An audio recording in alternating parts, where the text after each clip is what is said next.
জঙ্গলের মাঝখানে সোনার সিন্দুক। আজ তো আমার কপাল খুলে গেছে। তারপর সিন্দুকটি দীপককে তার ভেতরে টেনে নিয়ে যায়।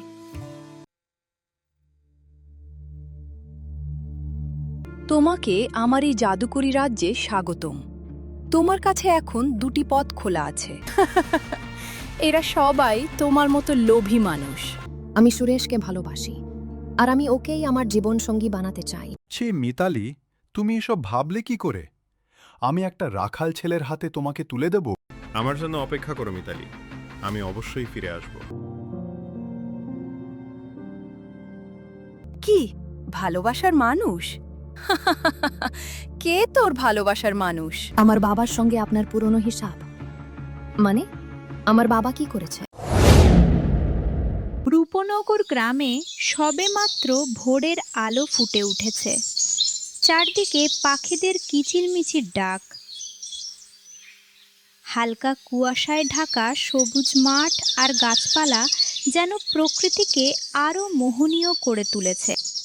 সেই গ্রামেরই এক গরিব কাঠুরে দীপক সংসারের অভাব অনটনের সঙ্গে লড়াই করেই তার প্রতিটি দিন কাটে। আজও প্রতিদিনের মতো ভোর হতেই কাঁধে কুঠার নিয়ে সে গ্রামের পাশের ঘন জঙ্গলে চলে এসেছে কাঠ কাটতে। জঙ্গলের গভীরে একটি বিশাল শুকনো গাছের সামনে দাঁড়িয়ে দীপক খুব মনোযোগ দিয়ে কুঠার চালাচ্ছিল। আজ যদি একটু বেশি কাঠ কেটে নিয়ে যেতে পারি, তাহলে বাজারে ভালো দাম পাওয়া যাবে। অন্তত দুদিনের খাবারের ব্যবস্থা হবে। এই বলে সে আবার জোরে জোরে কুঠার চালাতে লাগলো। কাঠ কাটতে কাটতে হঠাৎ দীপকের নজরের এক কোণে আটকে গেল। ঘন ঝোপঝাড়ের ফাঁক দিয়ে যেন কোনো কিছু সোনালি আলো ছড়িয়ে ঝলমল করছে। আরে ওটা আবার কি? সে ধীরে ধীরে সেই জায়গার দিকে এগিয়ে গেল। কাছে যেতেই তার চোখ বিস্ময়ে বড় হয়ে গেল। হায় আল্লাহ, এই আমি কি দেখছি? তার সামনে পড়ে আছে একটি বিশাল সোনার সিন্দুক। সিন্দুকটির গায়ে অদ্ভুত সব নকশা খোদাই করা, আর সেখান থেকে সোনালি আলো বের হয়ে চারপাশ আলোকিত করে তুলছে। দীপক আনন্দে আত্মহারা হয়ে গেল। জঙ্গলের মাঝখানে সোনার সিন্দুক। আজ তো আমার কপাল খুলে গেছে। নিশ্চয়ই এর ভেতরে অনেক গুপ্তধন আছে। সোনা, হীরা, মণি মুক্তায় ভরা।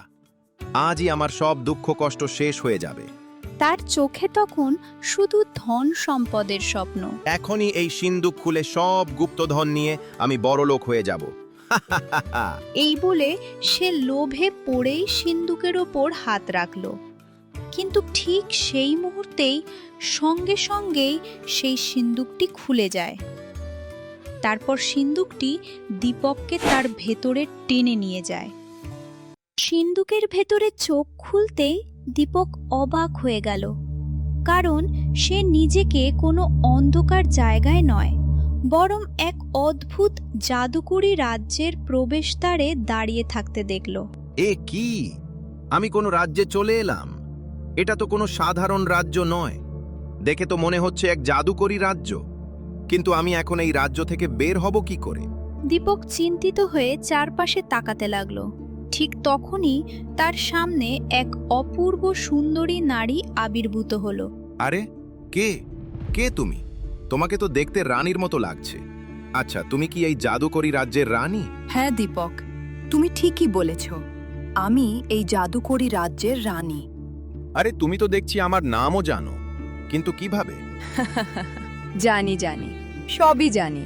তবে সেসব কথা এখন থাক। তোমাকে আমার এই জাদুকরি রাজ্যে স্বাগতম। তোমার কাছে এখন দুটি পথ খোলা আছে। দুটি পথ? কি পথ? শোনো, প্রথম পথ, তুমি চাইলে এই রাজ্য ছেড়ে চলে যেতে পারো। আর দ্বিতীয় পথ, তুমি এই রাজ্যের রাজা হয়ে অগাধ ধন সম্পদের মালিক হয়ে এখানেই থাকতে পারো। দীপকের চোখ চক চক করে উঠল। আরে এত বড় রাজ্যের রাজা, এত ধন সম্পদ! আমার তো কপাল খুলে গেছে। কি হলো, চুপ করে আছো কেন? আমি এই রাজ্যের রাজা হয়ে এখানেই থাকতে চাই। তবে তাই হোক। আজ থেকে তুমি এই জাদুকরি রাজ্যের রাজা। আজ থেকে এই রাজ্যে তুমি যা চাইবে তাই পাবে। সত্যি? বাহ, দারুণ ব্যাপার তো। কিন্তু আমি যে এই রাজ্যের রাজা, আমার তো কোনো রাজপ্রাসাদ নেই। দাঁড়াও, এখনই তোমার জন্য রাজপ্রাসাদ তৈরি করে দিচ্ছি। এই বলে মোহিনী তার হাত নাড়তেই মুহূর্তের মধ্যে বিশাল এক সোনালী রাজপ্রাসাদ তৈরি হয়ে গেল। রাজপ্রাসাদ দেখে দীপকের চোখে লোভ আরও বেড়ে গেল। ওহ, এ তো আমার স্বপ্নের রাজপ্রাসাদ। শোনো মোহিনী, আমি অনেক অনেক সোনার অলংকার, মণিমুক্তা আর ধন সম্পদ চাই। ঠিক আছে, তাই হবে। মুহূর্তের মধ্যেই দীপকের সামনে সোনা, রূপা, হীরা, মণিমুক্তার পাহাড় জমে গেল। দীপক উন্মাদের মতো হাসতে লাগলো। এখন আর আমার কোনো কষ্ট নেই। এই ধন সম্পদ দিয়েই আমার সারা জীবন কেটে যাবে। মোহিনী চুপচাপ তার দিকে তাকিয়ে রহস্যময় হাসি হাসতে লাগলো। আরে তুমি এভাবে হাসছো কেন? দীপক, তুমি তো অনেক ধন সম্পদ পেয়েছো, কিন্তু দুঃখের বিষয় হলো তুমি এগুলো কখনো ভোগ করতে পারবে না। মানে, তুমি কি বলতে চাইছো? দাঁড়াও, এখনই বুঝতে পারবে। হঠাৎ চারদিকে ভয়ঙ্কর গর্জন শুরু হলো। মুহূর্তের মধ্যে সেই সুন্দর জাদুর রাজ্য কালো অন্ধকারে ঢেকে গেল। চারপাশে শুধু ঘন অন্ধকার আর অসংখ্য ভয়ঙ্কর ছায়ামূর্তি দেখা যেতে লাগলো। এ কি? আমার রাজপ্রাসাদ কোথায় গেল? ধন সম্পদ কোথায়? আর এই রাজ্যের এমন অবস্থা হলো কেন? এরা কারা? এরা সবাই তোমার মতো লোভী মানুষ। কি বলছো? তোমার মতো অনেকেই এর আগে এখানে এসেছে। আমি তাদের সবাইকে ধন সম্পদের লোভ দেখিয়েছি, আর যখন তারা লোভে পড়ে গেছে তখন তাদের ছায়ামূর্তি বানিয়ে এই অভিশপ্ত রাজ্যে বন্দী করেছি। না না, আমাকে ছেড়ে দাও, আমি ভুল করেছি। এখন আর কোনো লাভ নেই। তোমার ভাগ্য তাদের মতোই। আজ থেকে তুমিও এই অভিশপ্ত রাজ্যের এক ছায়ামূর্তি হয়ে থাকবে। এই বলে মোহিনী দীপককে একটি ছায়ামূর্তিতে পরিণত করে দেয়। লোভের শেষ পরিণতি এটাই।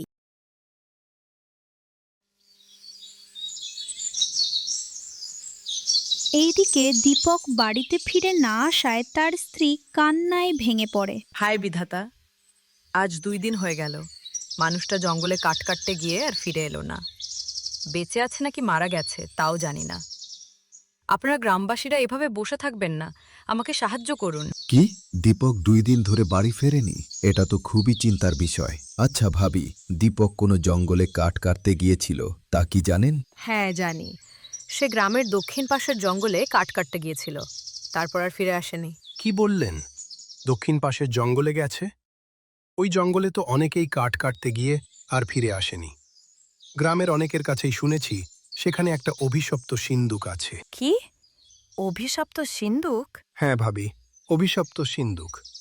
ওই সিন্দুকে নাকি যেই হাত দেয় সেই সিন্দুকের ভেতরে চলে যায়, তারপর তাদের আর কোনো খোঁজ পাওয়া যায় না। নগেনের মুখে এই কথা শুনে দীপা আরও ভেঙে পড়ে। হায় আল্লাহ, তাহলে কি আমার স্বামীও? না না, এটা হতে পারে না। আপনারা দয়া করে কিছু একটা করুন। আরে বাবা, ওই অভিশপ্ত সিন্দুকের কাছে কে যাবে? আমরা বাপু আমাদের জীবন উৎসর্গ করে দিতে পারবো না। ওর ভেতরে যে যায় সে আর কখনো ফিরে আসে না। গ্রামে একের পর এক মানুষ নিখোঁজ হতে থাকায় গ্রামবাসীদের মধ্যে ভয় আর আতঙ্ক ছড়িয়ে পড়ে। এইদিকে রূপনগর গ্রামের রাজপ্রাসাদের পরিবেশটা আজ খুবই থমথমে।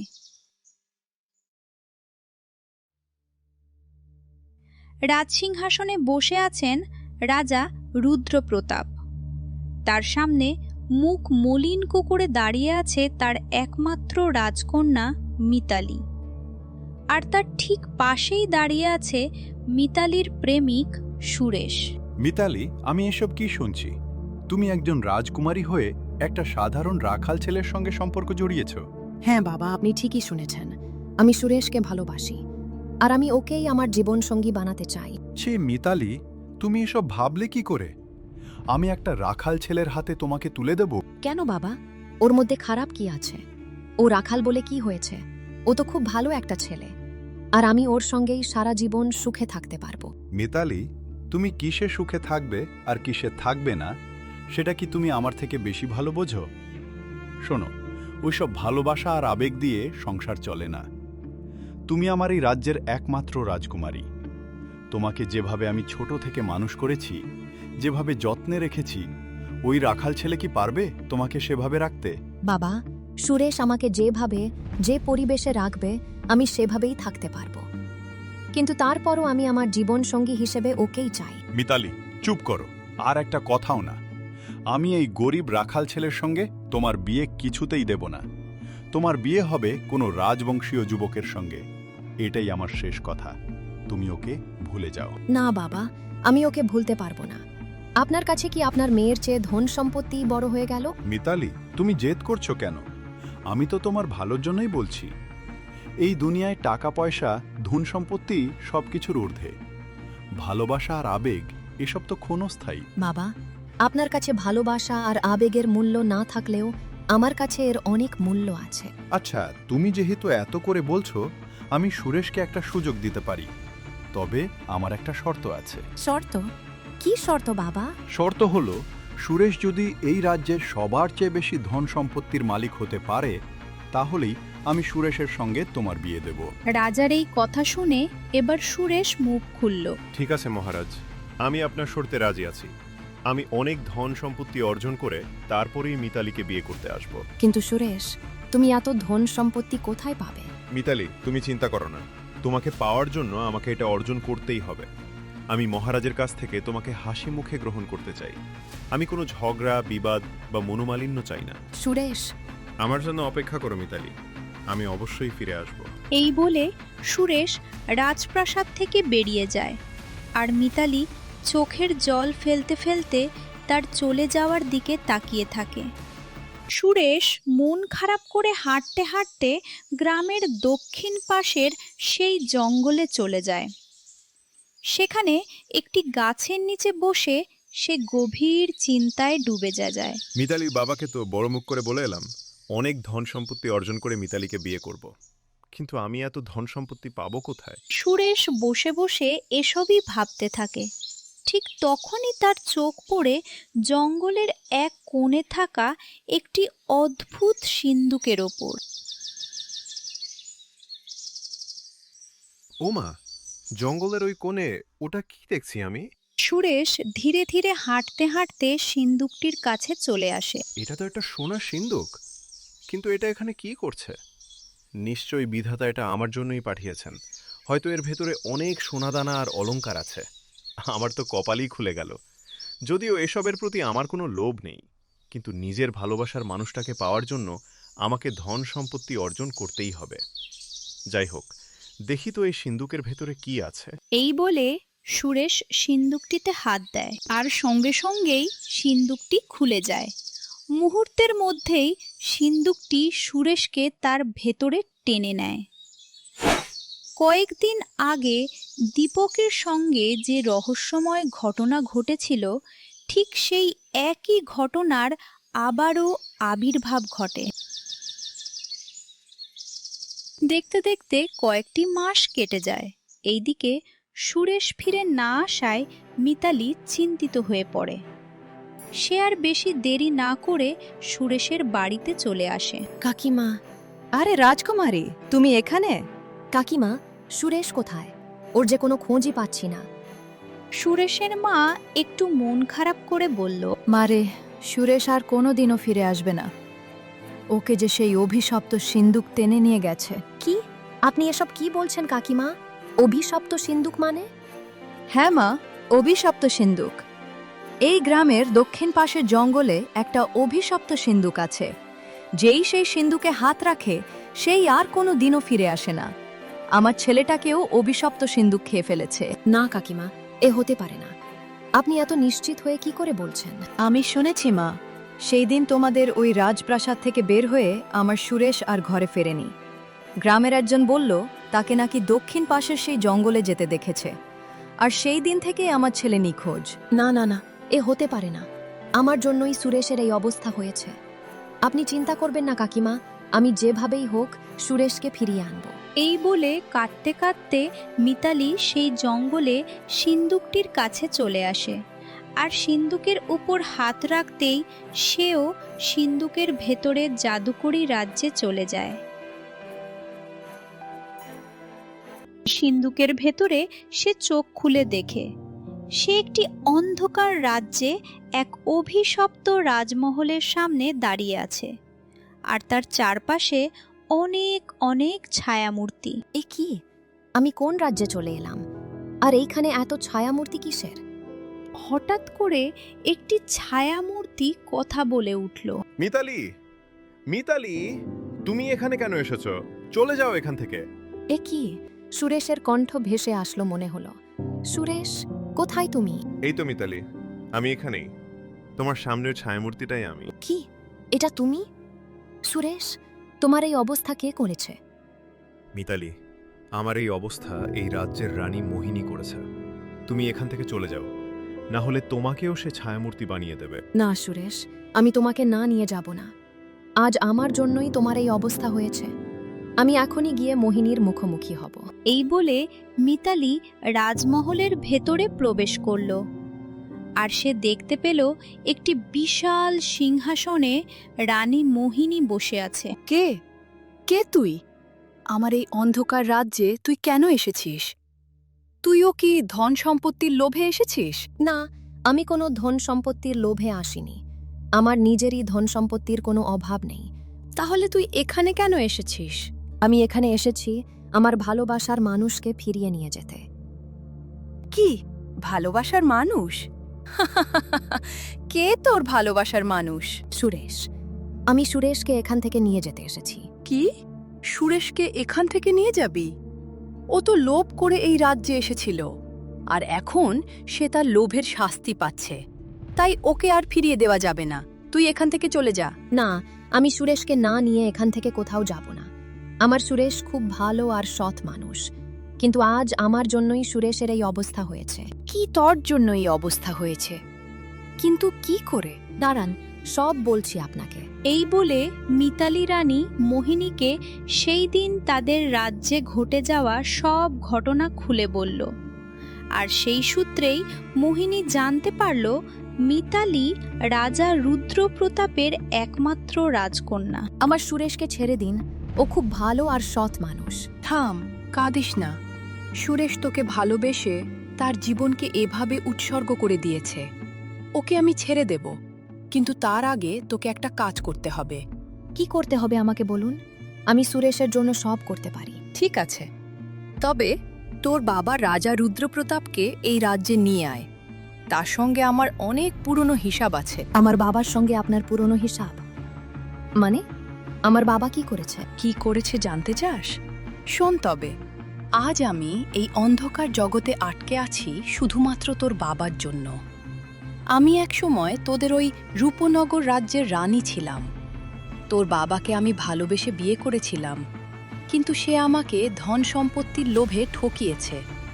রাজ্যের সব সম্পত্তি সে নিজের নামে করে আর একটা বিয়ে করে আমাকে ধোঁকা দিয়েছিল। মহারাজ, আপনার পাশে এটা কে? কে? দেখতে পাচ্ছিস না? ও হলো সোহেলি, আমার নতুন বউ, আর আজ থেকে এই রাজ্যের রানী। কি? আপনি এসব কি বলছেন? ও এই রাজ্যের রানী হলে আমি কে তাহলে? তুই আবার কে?